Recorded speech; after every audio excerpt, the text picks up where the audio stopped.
உழைக்காமல் உண்பதும் ஒருவித திருட்டு தாங்கிறான் காந்தி. அவன் தேசம் தானே இது. நீங்க சும்மா இருங்க, சம்பளம் கொடுக்குறோம்னா ஏற்கனவே 186 லட்சம் கோடி இந்தியாவுக்கு கடன். நீ ஏன் கடங்கார பைய சும்மா உட்காந்துருப்பா காசு தரங்க. என்ன தாய கட்டாடுறது, பல்லாங்குழி ஆடுறது, சீட் ஆடுறது, இதான் 100 நாள் வேலை. வேறுபாரு. அதே மாதிரி ஸ்ரீராம்ஜின்னு ஒரு திட்டம் வருது. அந்த திட்டம் 125 நாளா வேலையை எக்ஸ்டெண்ட் பண்ணிருக்காங்க.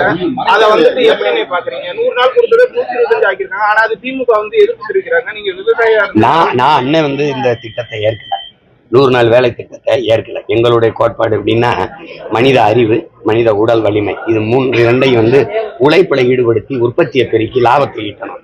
அந்த நாடுதான் வாழும் வளரும். இந்தியால 28 விழுக்காட்டு மக்கள் இரவு உணவு இல்லாம தூங்க போறான். பசி நிறைந்த நாட்டுல இந்தியா 100 பெரிய, அதுல முன்னேறிய நாடு இருக்கு, பசி இல்லாத நாடு இருக்குல்ல, அதுல இது 100வது இடத்துல பசி உள்ள நாடு. அதுல முதல் இடத்துல நம்ம நாடு. பல லட்சம் குழந்தைகள், பல கோடிக்கணக்கான குழந்தைகள் இரவு உணவு இல்லாம தூங்க போறாங்க. இப்படிப்பட்ட ஒரு நாடு உழைக்கும் மக்களை சும்மா இருந்தவங்களுக்கு சம்பளம் தரண்டில் உட்கார வச்சா, என் வேளாண்மை விட்டு விலையேறிட்டா எனக்கு விளைநிலை எப்படி?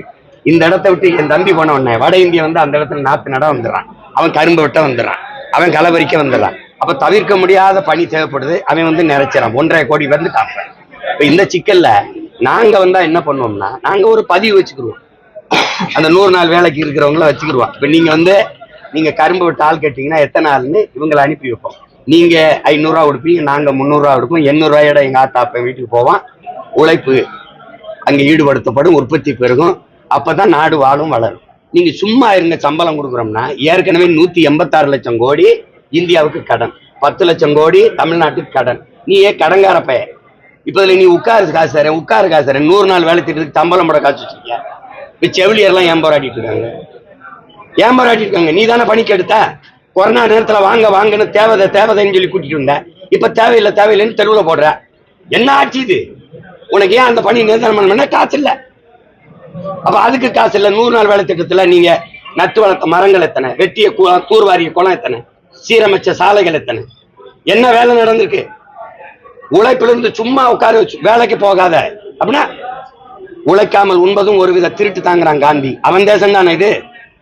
100 நாளே அதிகம், அப்புறம் 125 நாள் தான். அப்புறம் எவன் வேலைக்கு வருவான்? தம்பி, 1 ஏக்கரை 2 ஏக்கரை ஒரு நாள்ல அறுத்த குடும்பம் நம்ம. இன்னைக்கு 1 ஏக்கரை 1 வாரத்துல இருக்கிறோம், 1 வாரம் இருக்கிறோம். ஏன் ஆள் இல்ல?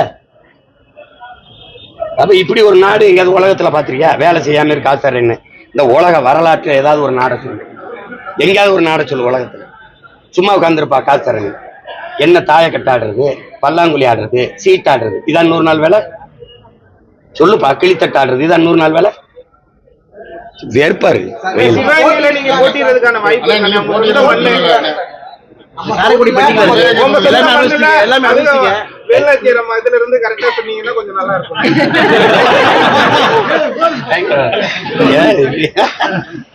பிப்ரவரி 21ஆம் தேதி மாநாடு, இனத்தின் திருவிழா அப்படின்னு மாபெரும் மாநாடு போடுறோம்.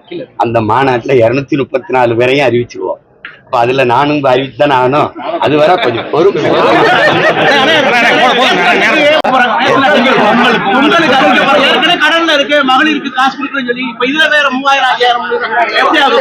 நம்ம ஓட்டுக்கு மதிப்பு கூட்டிகிட்டு போகுதுன்னு அர்த்தம்.